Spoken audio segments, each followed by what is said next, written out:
Good evening.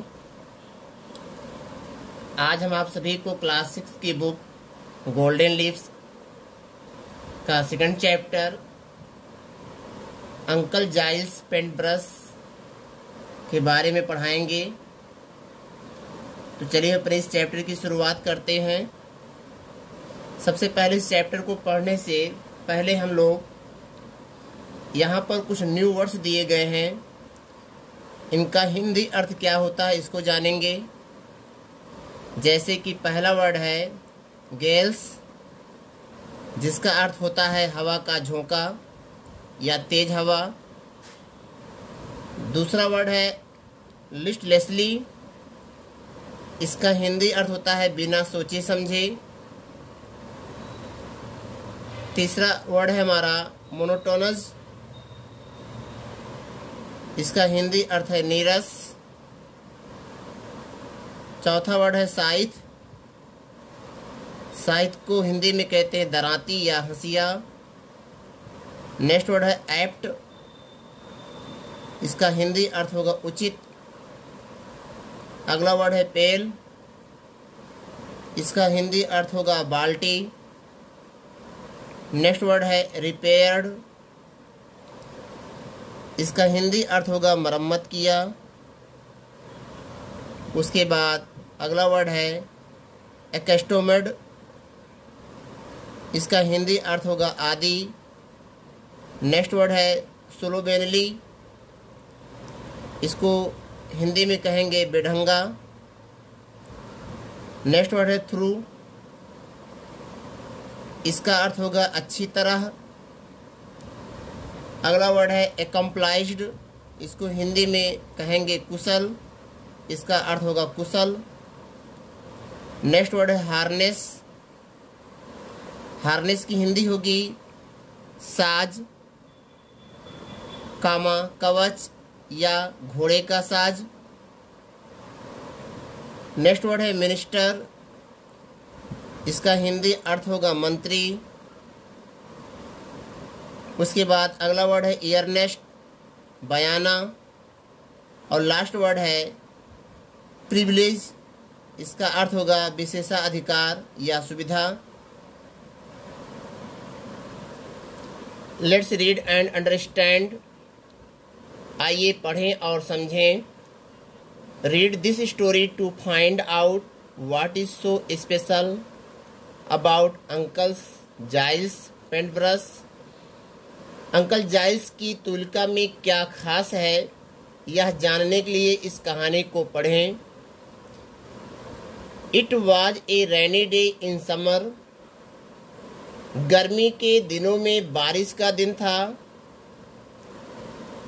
A chilly wind swept about the house and bent the branches of the trees. एक सर्द हवा घर और पेड़ों की झुकी हुई शाखाओं के चारों ओर बह रही थी। And reminded everyone who encountered it that autumn with its gales that it would return as promptly as ever. और जिसने भी इसका सामना किया उसको याद दिलाया कि इसकी आंधी आ रही है, कि यह हमेशा की तरह तुरंत वापस आ जाएगी। A bright fire was blazing in the sitting room, बैठक के कमरे में एक आग जल रही थी।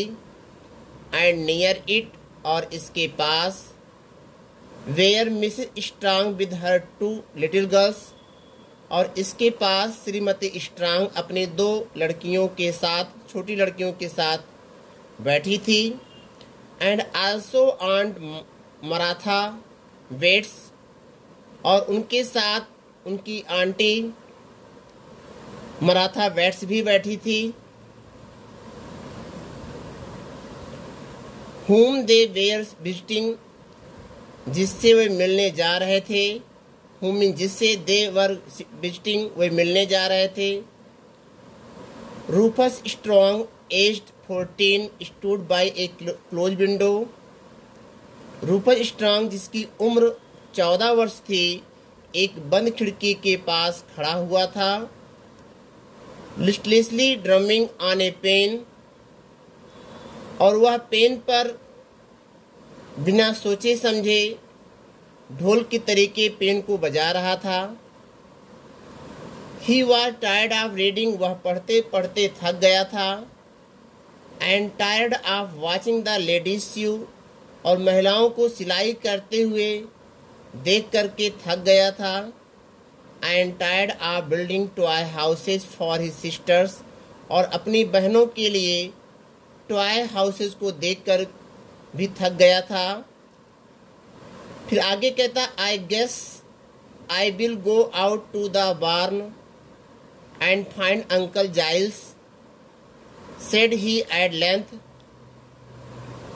उसने कहा कि मुझे लगता है कि मैं खलियान में जाऊंगा और अंकल जाइल्स को खोजूंगा। उसने इसे काफी देर तक कहा, एट लेंथ मीन्स काफी देर तक कहा इस बात को। Mrs strong, who had found the music on the window pane rather monotonous, quickly responded in favor of the pen. Shrimati strong, जिन्होंने खिड़की के शीशे पर संगीत को नीरस पाया था, उन्होंने जल्दी से योजना के पक्ष में अपनी प्रतिक्रिया दी। जो योजना जो है रफस स्ट्रॉन्ग ने बनाया था कि मैं जो है खलियान में जाऊंगा और अंकल जाइल्स को ढूंढूंगा, तो इस प्लान पर जो है मिसेस स्ट्रॉन्ग ने अपनी प्रतिक्रिया तुरंत दी। Just the one I want to see, बस मैं देखना चाहता हूं, exclaimed Uncle Giles as Rufus made his appearance at the barn door. Rufus ने खलियान के दरवाजे पर गया। रूफस ने खलिहान के दरवाजे पर गया। जो जाइल्स अंकल चिल्लाए उसे देखकर उन्होंने कहा कि I am getting my tools in order. Uncle Giles ने कहा कि मैं अपने औजारों को सही कर रहा हूं। And now you can turn the grind stone, और अब तुम जो है ग्राइंड स्टोन को घुमा सकते हो। वाइल, जबकि आई शार्पन दिस साइथ, मैं इस दराती को धार दे रहा हूं, इसे तेज कर रहा हूं। Rufus cheerfully agreed to this proposal. Rufus ने बड़ी प्रसन्नता पूर्वक इस प्रस्ताव को स्वीकार कर लिया। And performed his part with a heartily goodwill, और बड़ी सद्भावना के साथ अपने इस काम में अपनी भूमिका निभाई। उसे जो काम सौंपा गया था अंकल जाइल्स के द्वारा, उसने उसे स्वीकार किया और उसे पूरा किया। Do you always put your tools in order on rainy days, he asked. Do you always put your tools in order on rainy days, he asked. उसने कहा कि do you always put your tools in order on rainy days, he asked. उसने पूछा, क्या आप हमेशा अपने औजारों को बारिश की दिनों में ठीक करते हो? Well yes, I always look over them and see if they need attention, then when I want them they are ready for use. Now, since this job is done, suppose you undertake another. Well, ठीक है। Yes, हाँ। I always look over them. मैं हमेशा उन पर नजर रखता हूँ। I always look over them. मैं हमेशा उन पर नजर रखता हूँ। And see if they need attention. और देखता हूँ कि क्या उन्हें ध्यान देने की जरूरत है। फिर जब मैं उन्हें चाहता हूँ, then when I want them, और फिर जब मैं उन्हें चाहता हूँ, they are ready for use, वे प्रयोग करने के लिए तैयार रहते हैं। नाउ अब, since this job is done, चूंकि यह काम पूरा हो गया है, सपोज मान लीजिए, यू अंडरटेक एन अदर, मान लीजिए कि आपने क्या किया,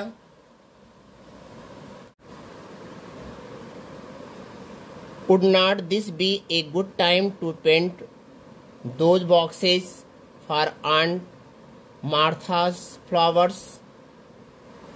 क्या आंट मार्था के फूलों के बक्सों को रंगने का यह अच्छा समय नहीं होगा? You know you promised to paint them for her. आप जानते हैं कि आपने उनके लिए उन्हें पेंट करने का वादा किया था। And if you do it now, और यदि आप इसे अभी करते हैं, they will be good and dry when she wants to pot her plants in September. और यदि आप इसे अभी करते हैं तो जब वह सितंबर में अपने पौधों को गमले में लगाना चाहेंगे तो वह अच्छे से सूखे होंगे। I think you believe in preparing for work beforehand, don't you, Uncle Giles? मुझे लगता है कि आप काम के लिए पहले से ही तैयारी करने में विश्वास रखते हैं। क्या आप अंकल जाइल्स नहीं हैं? Yes, indeed, that I do. हाँ, वास्तव में मैं करता हूँ। It saves ever so much time. यह बहुत समय बचाता है। When you have any work to do to have things already. जब आपके पास सब कुछ तैयार करने के लिए कोई काम होता है। What is the matter? क्या बात है? What is the matter? क्या बात है? Can't you find the paint brush? क्या आपको तुलिका नहीं मिल रही है? No, uncle. नहीं uncle. And I am sure, और मुझे यकीन है कि that की I saw it in its place not very long ago.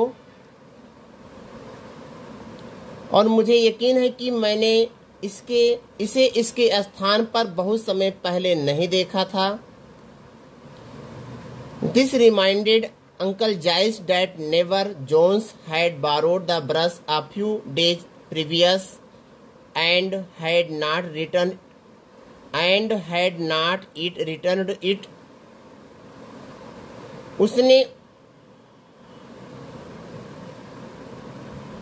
This reminded Uncle Giles that never Jones had borrowed the brush a few days previous.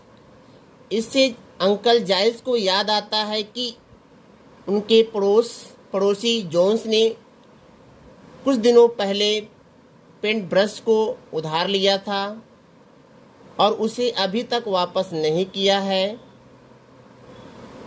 He promised to bring it home that day. उन्होंने उस दिन इसे घर पर लाने का वादा किया था। Said Mr. Bates. Mr Bates ने कहा, बट लेकिन he is not apt to do things promptly, लेकिन वह तुरंत काम करने के लिए उपयुक्त नहीं है। आई गेस, मुझे लगता है कि you will have to step over to his house, कि आपको उसके घर जाना होगा। मुझे लगता है कि आपको उसके घर जाना होगा। And ask him if he is through with it, और पूछना होगा कि क्या आपने अपना काम पूरा कर लिया है।